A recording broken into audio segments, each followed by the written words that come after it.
is no question it's more important than ever to stand with the Black community and amplify Black voices. That's why this season we launched our Be the Difference campaign. It's our pledge to support Black businesses and changemakers.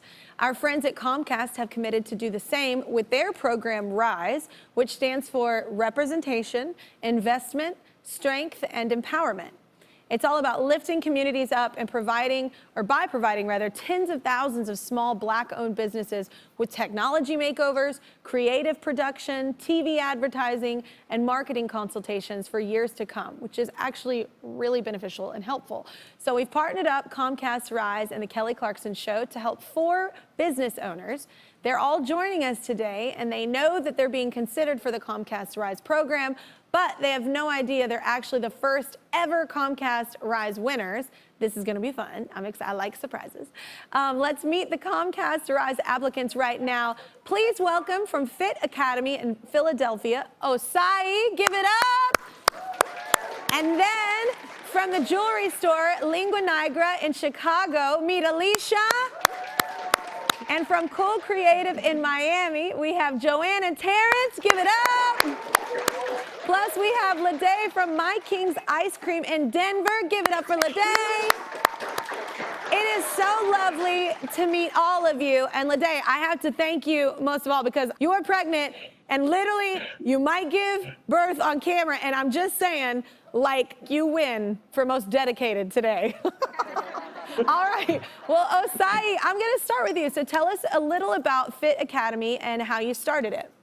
Yeah, well, Fit Academy is here in Philadelphia, and honestly, it came from my background. So my background's mostly sports. I played football and had a stint with the Green Bay Packers, as well as Team USA. But after that, I was a corporate warrior here in Philly, and I kind of had fitness always consistent in my life. So started off doing kind of like fitness as a side hustle and built up a small group of clients who wanted to train like an athlete, right? So they came here to affiliate the Rocky Steps, you know, the same one in the movies. Yeah. And it really was kind of organic. You know, we put together a kick-ass workout.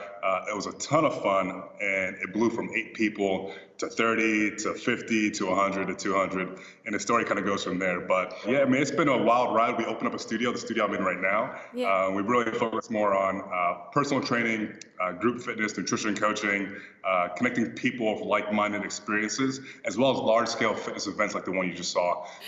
So how have things been going? Because obviously 2020 has kind of, you know, ruined a lot of plans for people. So how have things been going lately?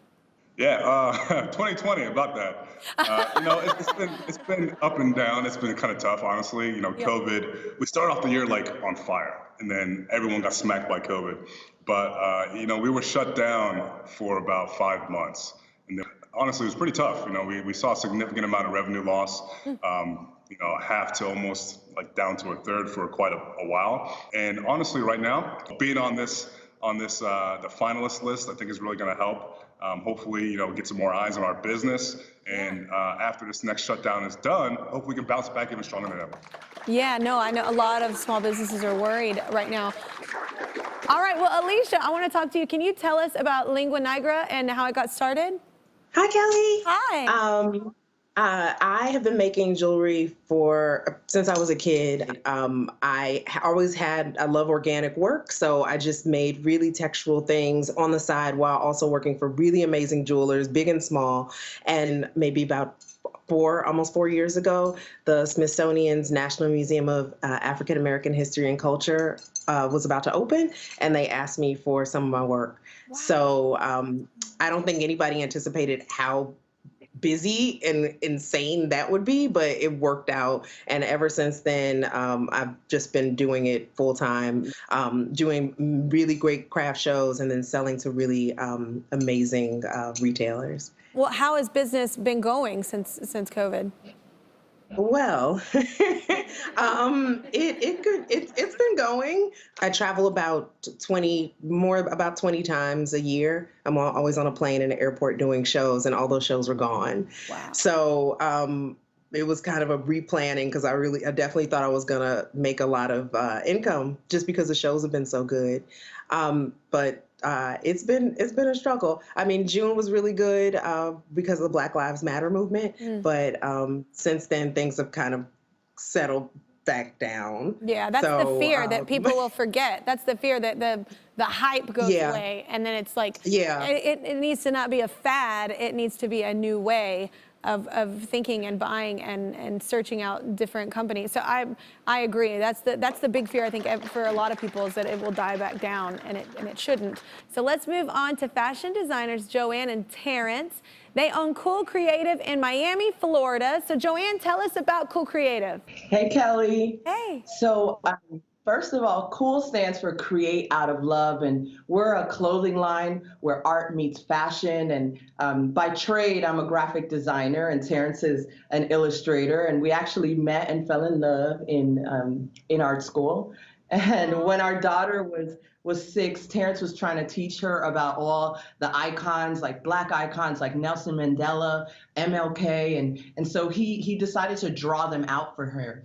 And I had the idea to put the drawings on some clothing and some shirts, and we put them online, and could you believe that people actually bought them? And so we were like, wow, okay, this may be a thing.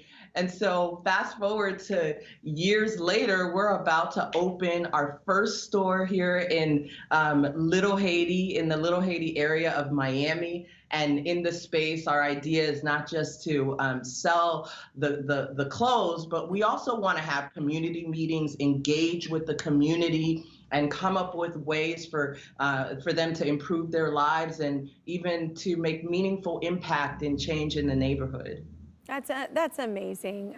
Terrence, so how's business?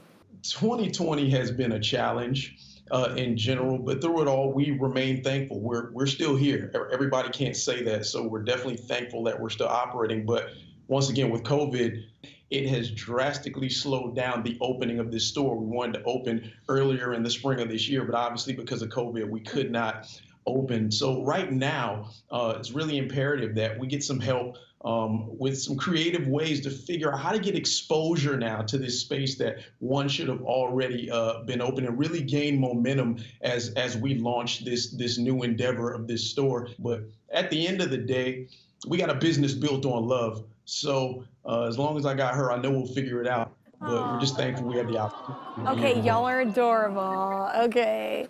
Last but certainly not least, Ladae, tell us about My King's Ice Cream. I always wanted to be a business owner, and I seen a for rent sign in a window, and I thought this was my chance. I took about 10 months to get the business up and running. It took me so long because I was working a full-time job, a part-time job, a parent to a 2-year-old, and also I got pregnant. Yeah. So I decided to grand open March 1st, which was about 15 days before the world pandemic. And it was pretty hard to get staffing because no one really wanted to work due to the circumstances. So I decided to quit my part-time job so I could be more available at the shop 3 days a week. I was really running the shop by myself. Wow. That's a lot. You've just said a lot on your plate, on your one plate. So what kind of help do you need to keep things going and grow? I just want more support for the shop. I know we need help with marketing. We need an actual payroll system, so I'll actually be able to hire real employees, as well as our website. I would like it to function better so it can attract more customers. Oh my gosh. Everybody, as you know, you're all finalists for the Comcast Rise program. And here's the thing, we have some news, and it's some really great news, because you're all in. You actually all win it. And